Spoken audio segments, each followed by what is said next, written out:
hi everyone and welcome. My name is Shelby Lakins. I'm a registrar for the Blanton Museum of Art at the University of Texas at Austin.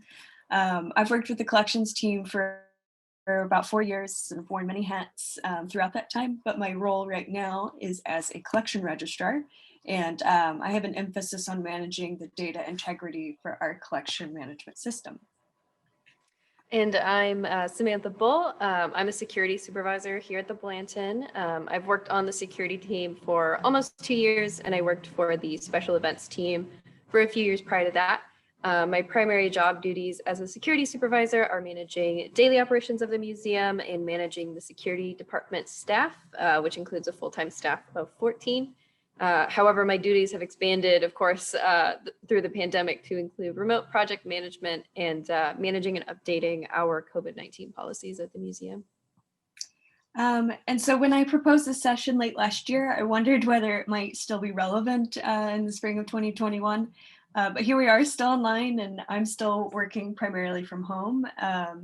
So our discussion today will focus on projects conducted during our closure to the public last summer, with a focus on how these workflows and ideas could become a part of our continued work outside of a traditional office, and how they might be integrated into that new normal in our future. So first, Samantha and I will run through what we did at the beginning of the closure and why these projects were prioritized, and then take a quick walk through our strategies for these various projects, with the hope that these examples will give you some ideas that might be adopted within your own institutions. Oh, shoot. So we'll first touch on what we did for our project planning and setting up these cross-departmental projects that involved a majority of staff across the entire museum, as well as cover the digitization groundwork that we had done in years prior that facilitated a lot of these projects, and our file sharing capabilities. We'll discuss our image tagging project, writing alternative text for our museum website as well as our collection site, the transcription of some of our online video offerings and artist talks, as well as some of the more database focused projects for tagging keywords in artworks and researching artist biography. And then we'll wrap up by discussing some of our strategies for managing the contributors to these projects, as well as facilitating their contributions and information. So Samantha and I will be available in the chat and after the session, recorded session, to answer any questions about these projects. Yeah, so when the museum closed at the end of March in 2020, for me, it seemed really temporary. It seemed kind of, impossible that we wouldn't just reopen after a week or two, but of course we did not. Our closure extended through August 31st, which meant that me and my staff worked from home for 6 months. So the question then became, so we have 14 full-time staff members, and the question was, well, how do we fill 40 hours every week when our 40 hours is, completely based on being at the museum? So staff across the museum started talking about potential projects, rainy day stuff, and we collectively created a list of cross-departmental projects. In order to staff those projects, our leadership actually created a survey for full-time staff to identify each person's individual strengths and skills. And this survey was sent to full-time staff that were directly affected by the closure. So this included like my team, the security team, the install team, our visitor volunteer services teams. All of those teams were really majorly affected. So approximately 40 people were then reassigned to various cross-departmental projects. And as a result of this skills survey, I was assigned to be a project manager due to my years of management experience. So when we closed during the spring of 2020, our leadership requested these suggestions and new initiatives that could prioritize our online engagement. As the database administrator at the time, I already had that list of data backlog and cleanup, as I'm sure most database folks would. So I was quite prepared to make my recommendations right off the bat, but along with my colleagues from our collection department, we came up with a long list of projects we could work on from home, as well as many of those projects that could be good candidates for our cross-departmental initiatives. Yeah, so our staff proposed projects including data projects listed here, and then some media and keyword tagging, transcribing videos on YouTube actually, and image tagging, which became a really big project, along with some artist research stuff, virtual walkthroughs, finding aids, improving our web information. Yeah, so with these kind of, these are the primary projects that we'll be discussing today. As we both mentioned, there were a lot of work for new video and web content, which we won't focus on as much here. These projects, as you can see, all prioritized some way of improving access to information for both internal staff and our public. So before we get into the the cross-departmental projects, I'm going to quickly touch on some of the work we did prior to the closure, which had an immense impact on allowing us to work from home and contribute easily to these projects. Digitizing archive files is a topic every institution has probably approached by now, and I'm sure we've all developed a variety of techniques appropriate for our own needs and limitations. But for us, when I first began to develop the collection department's digitization workflow for objects with a grad student for her capstone graduation project a few years ago, we identified Boxcloud, a new service that was offered for use at the university so that we could also take advantage of at the museum with no additional cost. So I won't go into detail about our scanning and filing now, but I will mention that our prior use of this was very critical and had already developed into a wider use for us to work digitally even before our closure became part of our regular workflows. So it improved our department's ability to share much needed information about current projects with colleagues in our department and with others by tracking exhibition organization, acquisitions, loan information, as well as sharing other important collection information. So you'll see here on the screen, I have a snapshot of our collection files and organized just as they would be on the shelves by their accession numbers, and with a quick look at what kind of content we have that's really facilitated our use of this between home and the office throughout this year. Let's see. And yeah, so everything from acquisitions and loans to sharing exhibition images and artwork images. And that's actually been one of the most critical assets for this work, is that we do lack a digital asset management system at our museum. So this has been a key way for us to share all of our depth of images with staff who lack access to some of our internal servers and our collections management system. So photo tagging. So I was assigned to be the project manager for the photo tagging project, which was created by the PR marketing department. So we had the problem here at the museum where we had tens of thousands of photos from various, public programs, events, educational programs, and other occasions that were virtually untouched and unorganized. So as Shelby mentioned, the museum started using Box just a few years ago, and basically, we had just been uploading all of these photos into Box and then just kind of leaving them there. So when a particular photograph was needed, Blaine and staff members would have to dig through, dozens of different folders to find like one good, like high quality, on-brand image. So we found, or the PR marketing department found, that there was a way to actually tag these photos in Box to make them easily searchable. So my team reviewed just about over 27,000 images or so to first of all, identify the high quality on-brand photographs in all those images, and then tag them with keywords.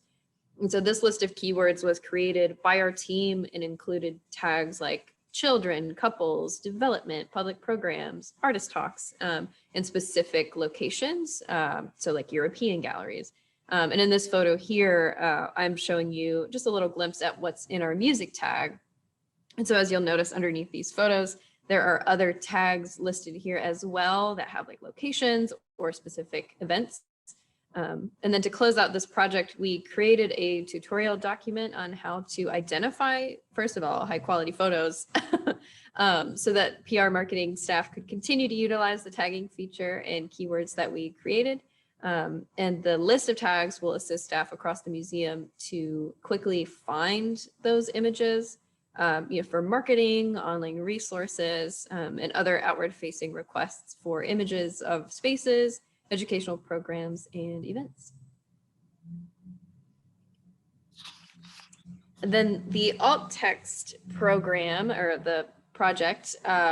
So alt text, first of all, it has a few different uses, but it's primarily used to make websites more accessible to those who are visually impaired. So alt text allows for computer software to read the alternate text out loud to the user. The alt text for the image in the picture here is shown to the side, and you can see it on the right-hand side in the website's HTML code. So as you can see, it's describing this picture from our public website. So this description makes our website easier to access, just like captions make videos easier to access for those who are hearing impaired. Alt text is also displayed in place of an image in browsers if a user has chosen not to view them or not to view images. And it also provides a semantic meaning and description to images, which can be easily read by search engines. So this project was created to make our public website more accessible. And we did this through WordPress, which is how we manage our website. So staff members on this project were given access to the Blanton's WordPress site, where they entered in descriptions for the images that they were assigned each week. And between March and August of 2020, this team provided alternate text for the entire Blanton website, including all of our, I think it was like hundreds of blog posts that go back several years. And so this project will be an ongoing practice for the PR marketing department as we post more images on our website. So we also, towards the end of our closed period, as we wrapped up some of these projects and we're looking for more work, I was kind of stuck in a small project with a few contributors to begin creating these alt text descriptions for our collection site. And so this actually butted up to our migration from one collections management system to another. So they are not quite implemented yet, but it was an exciting first step towards improving the ADA accessibility on our collection site, because we don't have, we haven't had a dedicated staff member to manage our website in quite some time. And I'll add a quick disclaimer here also that since we worked on these projects and migrating into a new CMS, that has significantly altered and even made impossible a lot of the workflows that I'll be sharing and discussing, but I'm sharing them in the hopes that they will be helpful for other institutions, and we'll be able to find new solutions for ourselves in the future. But so we began to write some alternate text descriptions for artwork images that would be used as Samantha has described. And to begin this work, I generated a list of works from our database, selecting works on view to begin with, which is always my first selection when building new areas of data or content. So I first exported this list from our database as a text file and created a shared Excel sheet to track and share our progress together, which you'll see a little clip of on the slide. So on this our participants were able to sign up and volunteer to write descriptions for the listed works and submit their text directly into this one file, which was helpful in assisting me in compiling them and being able to import them back into our database. So for this worksheet, I actually only needed the object accession number and the text description that they had written. But you'll see I added some extra fields here for them to confirm which work they were talking about, so that if there might have been some typo in the accession number, their description wouldn't be lost and require me to try and figure out which work out of 20,000 they were talking about. So let's see. You'll see here, this is an example of one of the descriptions written for this work by Rayburn. And I also caught when I was adding this screenshot to the slide that a nice reminder that it's always important to double, triple check and use, check your spellings before bulk importing any large amount of information back into the database. Transcribing videos. So when the website Alternate Text Project was assigned to one of our security staff members, her name is Diana, she had the idea to caption the Blanton's YouTube videos to help expand and improve our accessibility. So we shared this idea with museum leadership, and then this project was born. This project actually became one of, or well, probably the biggest project as far as the number of people that worked on it. So it took a lot of time to do this. Staff members on this team watched all 144 of the Blanton's public YouTube videos and wrote out exact English transcriptions of all of them. So these videos included everything from 10-minute videos of artists' interviews to, 1 hour long educational videos or artist talks. And this definitely became the most time-consuming project. If, for example, in order to transcribe like a 30-minute video, it would take one staff member approximately 1.5 to 3 hours, depending on the terms that were used, the topic, that kind of thing. So in total, we had at one point 12 staff members working on this, and between March and August 2020, they did manage to transcribe and caption all of our YouTube videos. This is a huge undertaking and something that we're going to continue to do as we upload videos to YouTube.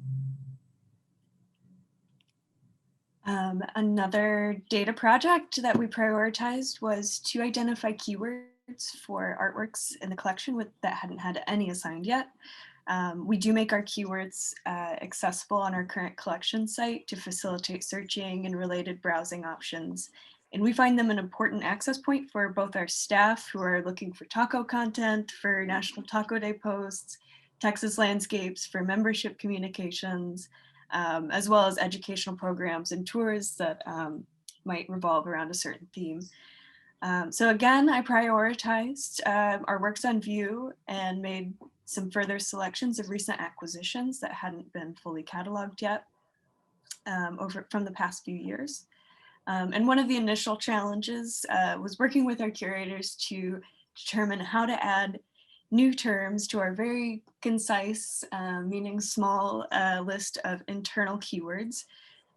But because I was familiar enough with that legacy entry of the current and our current list, I was trusted to make some simple additions and then to call upon a curatorial colleague in the instance of adding something a bit more complicated that would require their specialized knowledge in the field.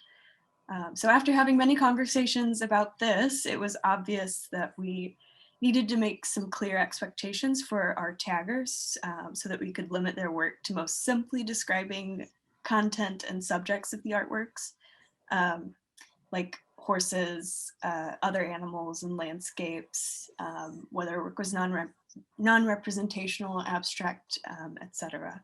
So with those limitations in place, we weren't expecting them to struggle with becoming a sudden expert in Latin American mail art, for instance, which was one of our conversations.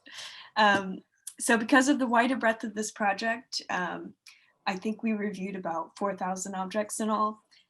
And the larger amount of contributors who are working on this, I did generate individual worksheet templates for them to complete and submit after they'd reviewed their assigned set of objects. And their lists, as you can see a little clip of here, included the very important accession number for the database import, as well as the information about the artwork to help those who are less familiar with referencing accession numbers through our database and collection site. So my part here was basically facilitating the entry from their sheets into our database. And so this spreadsheet did make it easier to do, more efficient to do than working one object at a time from their lists. But we definitely had a learning curve for this one, needing to modify the template a few times. And I did end up making a lot of individual corrections after, finding that misspelling I missed or misplaced hierarchies that might come up in a keyword thesaurus like this. So I fully recommend, again, taking advantage of Excel's or whatever you're using, spell checking.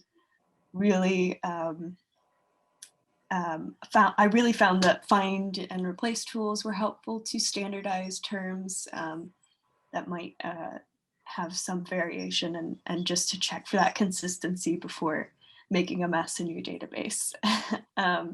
And so you'll see here, we worked both with our Embark, which is a CMS we were using at the time, and then to prepare for our migration to a new CMS, which we did late this year. We also worked with the Art and Architecture thesaurus from the Getty to make sure that if we weren't able to get the former CMS keywords in before migration, that we would have something to work with afterwards. So you can see here, this is our current collection site displaying this object with our keywords below that allows a visitor to click around and see anything that's tagged with these same terms. Our biggest data project that we prioritized was to review and improve our artist records in our CMS. So this is often an area of the database that doesn't get a lot of eyes on it because some artist records might only have one object or objects that aren't requested for display or research very often. So knowing that there might be a lot of filling in that we might need to do, I ran a query of our artist records to catch those without one of the following key biographical fields completed, including birth date, birthplace, death date, and death place. So one of the first steps I took after exporting this list was to tidy it up by eliminating non-person records, such as publishing companies or galleries. And I also made the choice to knock out any artists that were likely to be living and still working, who would therefore have an empty death date field. So I think I chose somewhere around 1960 to just take out those artists from their birth date of 1960. So after that, we still had about 4,000 records to review in our spreadsheet. We worked again in an online Excel document where participants were able to claim a set number of rows with artist records. I'll show you that, oops. So these were the spreadsheet cut in half here as they came out of the database. So they were able to view what information existed as well as what was missing to fill them in.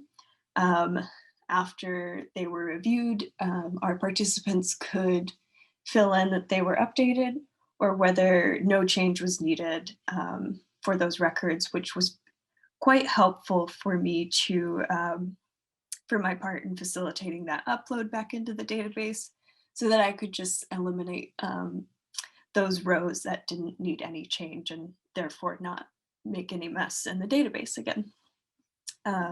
So I encourage those researching to use standard sources such as the Getty's Union List of Artist Names and other databases we have access to through the university library system.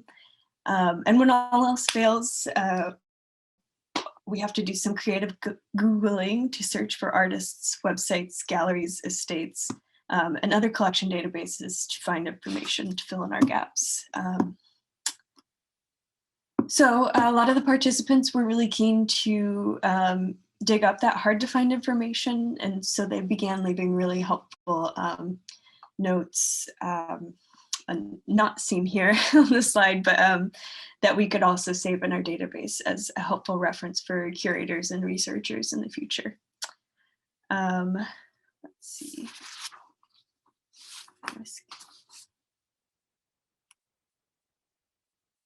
Oh, I also wanted to discuss the biography field that I pulled out of our database. I highlighted it in red with the intention that it would be present for reference if it had information in it, but that we weren't expecting our researchers to add any written biography there. It's one of the fields that we don't quite have a standard format for at this point. I didn't want to pull that thread at the time. But we did find after we got into it that participants were happy to write just simple descriptions like printmaker from Venice, or for more recent artists that they lived and worked in New York from this year to this year. So by the time we wrapped up this project, we'd reviewed more than half of our initial list. So this was an especially simple project to collaborate on, and I can see it easily being considered important work for us to continue through a digital internship or just to facilitate updates from curators and researchers who don't have access to enter information in our CMS at this time. And actually, I think we can skip this slide, Sam. Okay. Because as I mentioned, it wasn't. Just cut it out. Yeah, it wasn't as helpful as I thought it was going to be. All right, then we'll skip to. All right, so managing staff and contributions. So along with directly managing the photo tagging project of about 10 people, I was also in charge of managing my department, which included 14 full-time people who were all a part of multiple cross-department projects. So each of our 14 staff members were in at least 2 different project groups, including a lot of projects that we didn't mention here. And some of those projects we had project groups ranging from an individual person to 10 to 12 people on any given project. So this made it extremely difficult to track individual contributions and ensure that all 14 of our staff were working 40 hours every week. So to manage that and to try to quantify that a little bit, we created a document for our staff to fill out at the end of each week that included a weekly breakdown of work, as well as a space to share their thoughts and comments about their individual projects and project teams. So working across departments can definitely be difficult, just different leadership styles, different difficulties, in the actual project work. So we found that this document allowed us to identify which staff members were maybe doing more or less work than others. So then we could adjust the workload of each staff member and or provide this information to the appropriate project manager if we felt like that was necessary. And then on the micro scale, on our actual photo tagging group project, I managed contributions by creating an Excel spreadsheet that listed every single folder and subfolder that our team had to review, which all in all was somewhere around 60 folders. So I had this Excel spreadsheet for My Eyes Only that had the folder title, the number of images or the number of things in each folder, and then next to that, I would put the staff member's name that was assigned to it. So at the end of each week, when we would go over the photo tagging things that week, I would just mark off each staff person's name and continue on to the next folder and reassign as necessary.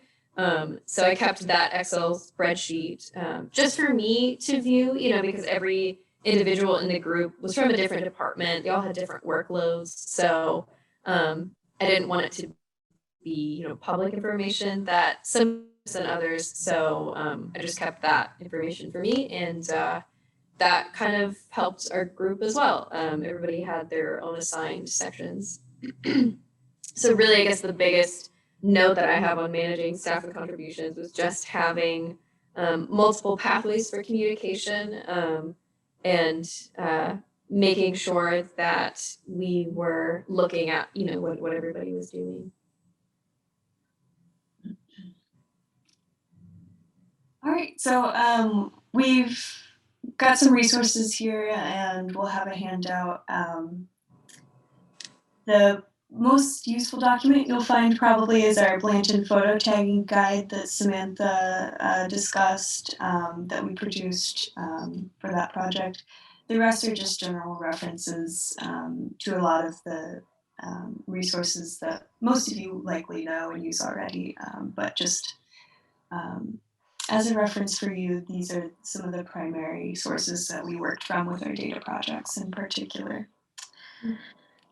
And we hope that you will find some inspiration here. So thanks for joining us.